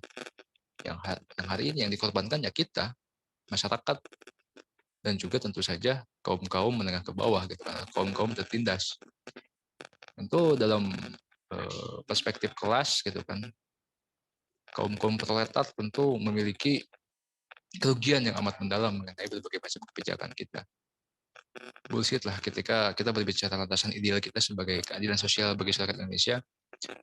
Pada nyatanya hari ini pola-pola yang dibangun pemerintah, pola-pola yang dibangun oleh para penguasa, bagaimana mereka mencoba untuk menggunakan semua instrumen, alat senjata, termasuk payung hukum untuk bisa melanggengkan berbagai macam kepentingan mereka. Kita pun harus paham gitu, bahwa mereka itu sekarang ya main dua kaki sebagai petugas partai dan juga sebagai pejabat publik yang memiliki kepentingan. Kita tahu bahwa 2008 gimmick dramatisasi yang dilakukan oleh PDI gitu kan, menolak kenaikan BBM. Tapi hari ini kita lihat mereka seperti itu. Yang harus kita lihat hari ini bagaimana sebetulnya gerakan sipil dan juga gerakan kaum pelajar, mahasiswa, buruh, tani harus bisa berdikari dan juga harus bisa bersatu. Terlepas bagaimanapun polanya, ada momentum yang baik bagaimana kita bisa menyusun gerakan dan juga memasifkan gerakan di setiap distriknya masing-masing. Tapi ada juga sebuah pola yang memang jangan sampai kita lupakan juga sebagai salah satu gerakan sosial besar-besaran yang tentu harus kita susun bersama. Makanya ini merupakan takat panjang elemen mahasiswa, pelajar, buruh tani, masyarakat sipil lainnya yang memang momentum kali ini momentum cukup baik. Bagaimana kita ditantang oleh penguasa, apakah mampu untuk bisa menekan mereka untuk mengubah kebijakan, ataupun setidaknya seminimalnya ketika kebijakan itu tidak bisa dirubah, kita sebagai kaum intelektual dan juga kaum yang memiliki daya kritis yang tidak bisa dimiliki oleh masyarakat kelas lain, mungkin bagaimana kita bisa berpihak, menyatakan keberpihakan, memperjuangkan apa yang memang perlu diperjuangkan, terlepas mungkin apa ya kepesimisan kita ya melihat mereka sudah mengesahkan itu dan lain sebagainya. Ada nilai-nilai yang memang perlu kita mengenai berbicara gerakan sosial yang baru, tentu pola paternisasi, pola claiming, pola eksklusivitas yang hari ini masih menjalar dalam kelompok-kelompok masyarakat, kelompok-kelompok gerakan sosial yang memang harus kita analisis bagaimana ini merupakan isu dan juga permasalahan bersama, juga bagaimana kita bisa melakukan gerakan itu juga gerakan bersama, terlepas pemecahan pola gerakan sebagai siasah ataupun sebagai taktik di lapangan itu stop problem gitu. Tapi bagaimana kita hari ini bisa melihat gerakan ini sebagai gerakan sosial yang memang kita inisiasi secara masif dan konsisten. Nah, ini yang menjadi, karena kan biasanya intervensi mahasiswa kalau tidak diubah kita akan datang dengan masa yang lebih banyak, akhirnya tidak datang lagi gitu kan. Ini yang biasa dilakukan oleh mahasiswa gitu kan, mengancam tapi pada akhirnya inkonsistensi yang dilakukan. Makanya gerakan yang harus kita bangun karena penguasa sudah ajak kita untuk berkonfrontasi, masa kita akan surrender gitu. Nah ini yang harus kita tanamkan bersama. Makanya pembentukan aliansi ataupun pembentukan inisiasi gerakan lepas dari berbagai macam kelompok yang berbeda-beda tidak masalah. Penting bagaimana kita bisa bersama-sama memperjuangkannya. Itu mungkin saya kembalikan. Baik, selanjutnya ada pendapat yang lain. Ya, saya izin, moderator. Oh ya, silakan. Ya, menarik ya moderator tadi menawarkan pertanyaan mengenai refleksi gerakan selama 2019 mungkin ya sampai hari ini. Ya, ini mungkin kegelisahan kita bersama ya mengenai sebetulnya gerakan itu kan tidak ada yang harus direfleksikan karena bagi saya semua gerakan itu adalah kebaikan gitu. Nah, tetapi mungkin ada hal-hal yang harus didiskusikan ulang terkait efektivitas gerakan kita ketika kita turun di jalanan. Nah, sejak 2019 gerakan massa yang terbesar setelah 98 itu kan mungkin 2019 itu. Dan saya mungkin ikut tergabung waktu itu di dalam gerakan itu.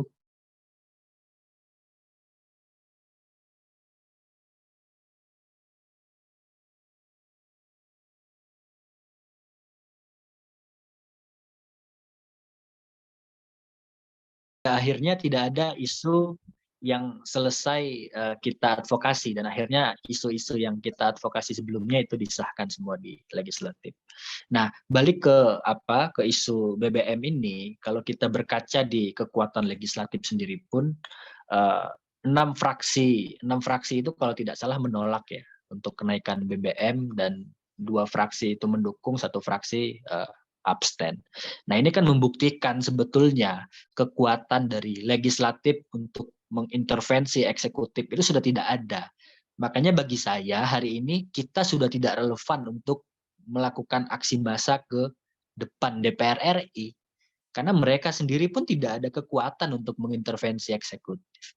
Nah, saya tertarik dengan pola aksi massa di mana kita meleburkan eksklusivitas, identitas yang biasa dipakai oleh mahasiswa seperti gerakan massa di Hong Kong atau di Malaysia waktu itu. Jadi betul-betul identitas itu hanya memakai kaos yang biasa dipakai oleh masyarakat atau mungkin diseragamkan warna hitam, warna putih atau apapun itu, cukup untuk menutup jalan-jalan protokol saja. Jalan-jalan utama kota, mematikan ekonomi kota, karena mereka sudah merampas hak-hak masyarakat bawah. Nah, kita juga merampas hak mereka. Karena saya sangat memahami perputaran uang di setiap kota itu pasti ada keuntungan untuk orang-orang besar. Makanya mungkin bagi saya, kita sudah harus mulai memikirkan bagaimana caranya gerakan mahasiswa ini, betul tadi kata Sadit, harus lebih inklusif. Jadi sekarang kan seolah-olah gerakan ini kan, yuk kalau mahasiswa kadang-kadang, ya kemarin saya masih lihat beberapa gerakan di Jakarta yang kalau misalnya bukan golongan dari dia itu tidak boleh masuk ke dalam tidak boleh masuk ke dalam barisan. Wah, ini kan bahaya gitu. Sedangkan teriakannya itu hidup rakyat, hidup rakyat yang melawan dan yang lain-lain gitu. Tapi untuk bergabung ke dalam masa aksi pun itu tidak bisa. Nah, makanya ini saya berharap sekali lewat forum ini, mungkin ini ada keterwakilan dari beberapa organ di tiap daerah, kita mulai untuk mencoba membuka border identitas kita sebagai kaum intelektual lewat alma mater itu mulai dilepas saja lah. Karena bagi saya pembatas dari gerakan itu ya identitas kita itu. Terus satu lagi hierarki ketika gerakan. Saya rasa Korlap, Danlap dan yang lain-lain itu ketika gerakan aksi massa nggak perlu ya. Karena ketika ada Danlap, Korlap dan yang lain-lain itu aksi massa ini sangat gampang untuk dikondisikannya. Ya cukup mungkin Dir Intelkam setiap daerah itu tinggal mencari Korlap, Danlap dan yang lain-lainnya, selesai itu aksi massa. Jadi bagi saya selagi kita masih ada hierarki di gerakan, selagi kita masih eksklusif di gerakan, mungkin gerakan kita ya masih sama seperti yang sudah-sudah saja. Makanya saya berharap pada teman-teman ya kita mencoba untuk membuka ruang kepada siapapun, membuat konsep gerakan ya setidaknya seperti Malaysia lah, yang waktu itu perdana menterinya korupsi besar-besaran, atau yang lebih yang lebih konkret itu mungkin seperti Hong Kong gitu, di mana teman-teman itu cukup diam, tidak berbicara apapun di jalan-jalan utama kota, sudah cukup tutup jalan utama-utama kota. Ya kalau di Jakarta mungkin tol-tol dalam kota, kalau misalnya mungkin di Bandung mungkin ya jalan protokol utamanya ditutup gitu kan. Karena kalau misal jalan utama atau jalan protokol itu ditutup kan otomatis kan ekonomi pasti mati. Nah, kapitalis atau orang yang pemilik modal ini kan pasti kebingungan toh ketika tidak ada aktivitas di setiap kota kan. Aktivitasnya mati ya, makanya ekonominya akan mati. Mungkin seperti itu moderator, yang saya harapkan itu ya pola gerakan kita ini ya harus kembali kita bicarakan gitu. Karena ya mohon maaf saja, gerakan kita atau mungkin ya gerakan mahasiswa yang sudah itu ya lebih reaksioner ya. Maksudnya kita tidak mempersiapkan dengan matang gitu. Kita tidak mempersiapkan bahan dengan betul-betul kita persiapkan ya. Contohnya misalnya beberapa hal lah. Ya kalau kita runtut ke dalam sejarah, ya dulu ketika aksi massa itu kan pembagian perannya itu kan jelas sekali ya. Ketika ITB turun ke jalan, teman-teman UI atau teman-teman IPB itu menyiapkan pledoinya, mungkin ketika nanti teman-teman IPB ada permasalahan hukum di lapangan.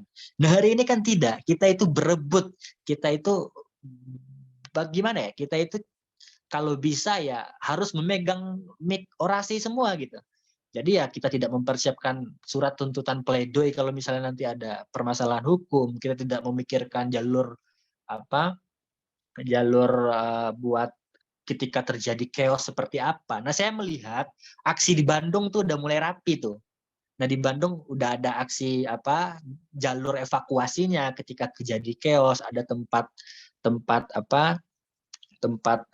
membawa korban-korban yang misalnya terdapat luka-luka. Jadi pembagian perannya sudah mulai bagus tuh di Bandung.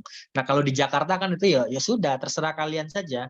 Kalau misalnya udah pecah ditembak gas air mata itu ya udah masing-masing saja selamatkan diri. Nah, ini mungkin bisa menjadi bahan diskusi kita juga untuk merapihkan kembali gerakan kita agar lebih efektif.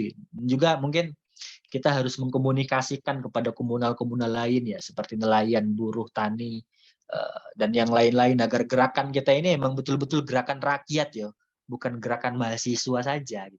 Mungkin seperti itu, Pemoderator. Terima kasih. Baik, terima kasih, Bung. Selanjutnya ada Agung ingin menambahkan. Oke, terima kasih buat Mas Fikri.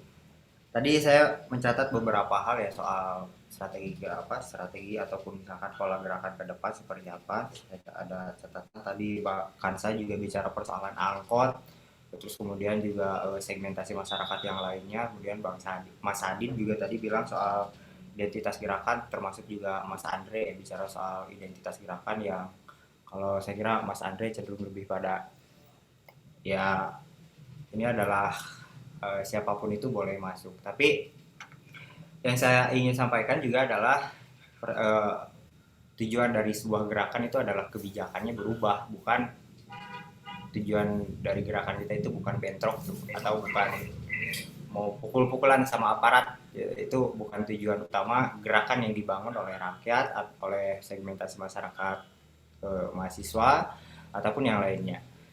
Itu satu ya. Kemudian yang kedua juga soal campaign ya. Soal campaign itu tadi juga saya sudah sampaikan bahwa yang paling penting adalah bagaimana tadi tukang angkot, kemudian juga mbak-mbak pasar yang setiap pagi jualan asin, terus jualan telur sama jualan terigu, itu juga mereka ikut turun atas dasar kesadaran mereka sebagai warga negara bahwa dengan kenaikan harga BBM ini mereka hak dia sebagai warga negara itu terampas tuh.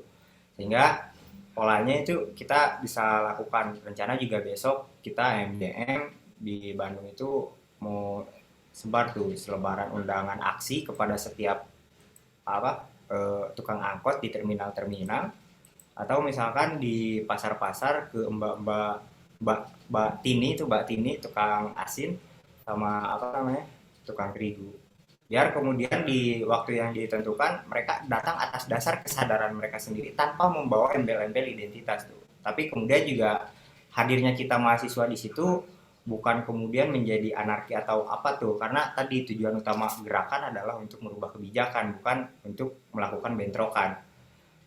Sehingga sampai kebijakan berubah, maka kita lakukan strategi apapun sehingga kita tidak jatuh pada apa yang disebut dengan police trap atau kebijakan polisi jebakan polisi. Mereka memprovokasi kita untuk melakukan chaos ataupun misalkan aksi yang ricuh, sehingga menuduh bahwa ada aktor di dalam masa aksi yang membuat kericuhan, dan akhirnya BBM tetap jalan, soal kebijakan BBM jalan, tapi yang muncul di media besar ataupun media-media kecil lainnya itu adalah soal kekerasan. Tapi tentu bahwa apa yang saya katakan tidak kemudian menghalangi ataupun menghilangkan esensi bahwa kita mengutuk keras terhadap setiap kekerasan hal apapun.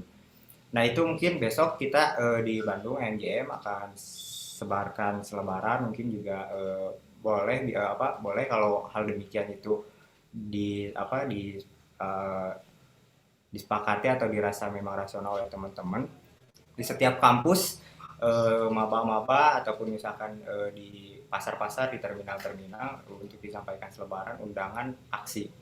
mungkin entah kita hari Kamis turun ke jalan itu atau entah kita hari Jumat, mungkin nanti di.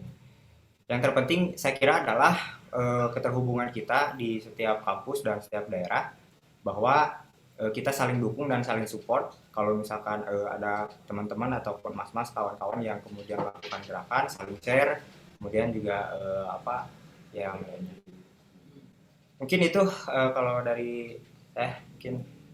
Terima kasih Mas Fikri. Ya, baik, terima kasih. Tadi ada yang mau menambahkan lagi? Silakan. Oke. Bismillahirrahmanirrahim. Selamat malam teman-teman semua.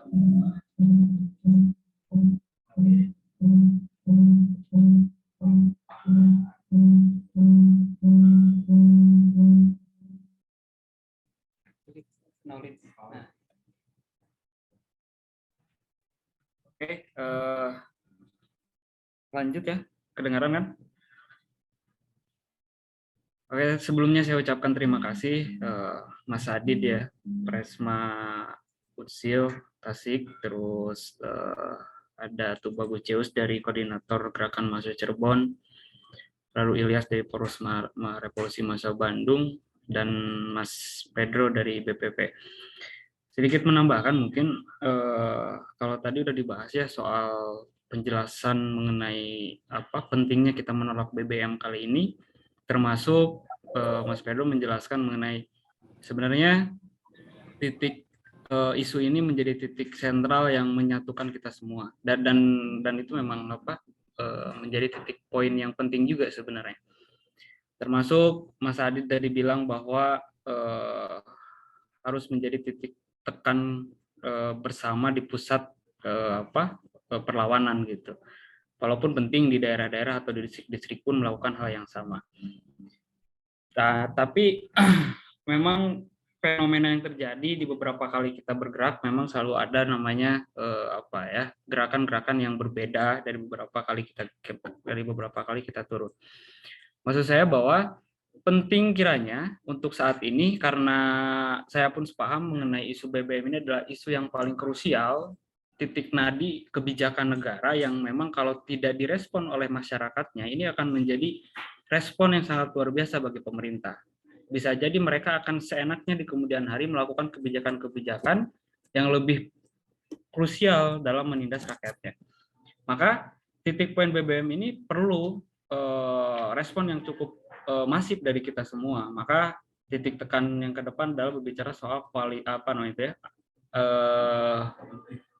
kita bergabung dalam suatu nama yang sama, ataupun yang disebut dengan bagaimana misalkan advokasi, konsolidasi itu menjadi satu tekan yang sama dan menjadikan isu dan pengetahuan yang sama, yang pada akhirnya ketika di lapangan kita keterpimpinan gerakannya itu sama.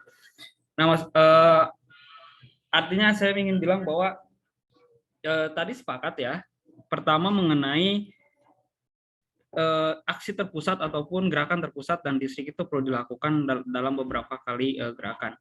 Terus yang kedua, memang yang diusulkan Agung ya dari AMJM juga itu rasional juga tuh. Bisa jadi kan teman-teman kan di sini ada di beberapa wilayah ya, bukan hanya di Bandung, ini ada se-Jawa Barat.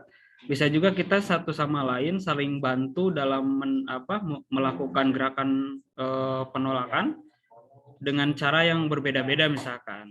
Ataupun misalkan tadi FKMB di beberapa kampus itu sedang dilakukan, melalui mereka pun kita bisa melakukan gerakan tersebut gitu. Bisa tadi bentuknya itu mengajak teman-teman rakyat dari beberapa sektor ataupun tempat-tempat krusial atau penting, sektor penting ekonomi di sebuah kota kabupaten, mau itu pasar, terminal, ataupun mal-mal yang di daerah. Kita bisa kasih selebaran-selebaran yang sama dan dibuatkan menjadi sebuah narasi video yang sama misalkan, dan kita saling backup dalam menaikkan isu itu. Nah, yang kedua, kita pun harus menyiapkan dan melakukan konsolidasi tindak lanjut mengenai aksi turun ke jalannya gitu. Kalau misalkan di daerah-daerah mungkin Presadid sedang melakukan konsolidasi, lalu Tubagus juga di Cirebon sedang melakukan konsolidasi, itu akan berjalan mungkin. Nah, tinggal kita berbicara tentang terpusat nanti ke depan. Maksud saya bahwa semoga dari diskusi ini kita semua bisa menjalin sebuah komunikasi yang sama, ide yang sama, dan gerakan-gerakan yang mungkin terpimpin itu sama. Bukan berarti ada koordinator atau apa dan lain sebagainya, seperti kata Mas Andre tadi. Tapi adalah keterpimpinannya itu adalah dalam soal pengetahuan yang akhirnya setiap orang berhak berbicara tentang isu ini dan setiap orang berhak untuk melakukan orasi politiknya dimanapun, kapanpun, walaupun dalam satu titik gerakan tersebut. Kalau bagi saya kayak gitu sih. Terlebih misalkan teman-teman kita bisa buat grup yang sama misalkan ataupun namanya itu sentral media ya ataupun terpusat yang boleh teman-teman inisiasi langsung, kita ikut-ikut saja. Itu saya sih tambahan dari saya untuk persoalan gerakan-gerakan ke depan supaya gerakan kita tidak mudah berhenti, tidak mudah disabotase. Karena sejatinya kesia-siaan dalam gerakan itu lumrah, tapi menjaganya agar tidak sia-sia itu adalah wajib. Terima kasih. Silahkan pemoderator. Siap, terima kasih. Untuk diskusinya kita tutup dulu ya sampai sini. Untuk tindak lanjutnya kita akan buat komunikasi lanjutannya, kita akan buat sebuah grup Telegram. Nanti kita share di Instagram Sosial Politika untuk info-info selanjutnya atau informasi berbagi gerakan pasca pertemuan ini. Kita berharap kawan-kawan bergerak bersama di kabupaten kota masing-masing dengan kreativitas, metode gerakan, dan memanfaatkan instrumen yang ada. Dengan meminimalisir bentrokan karena akan berubah isunya nanti. Kita bergerak secara kontinu dan berkelanjutan. Sekian dari saya. Mohon maaf bila ada kata-kata yang tidak berkenan. Wassalamualaikum warahmatullahi wabarakatuh. Waalaikumsalam warahmatullahi wabarakatuh. Waalaikumsalam warahmatullahi wabarakatuh.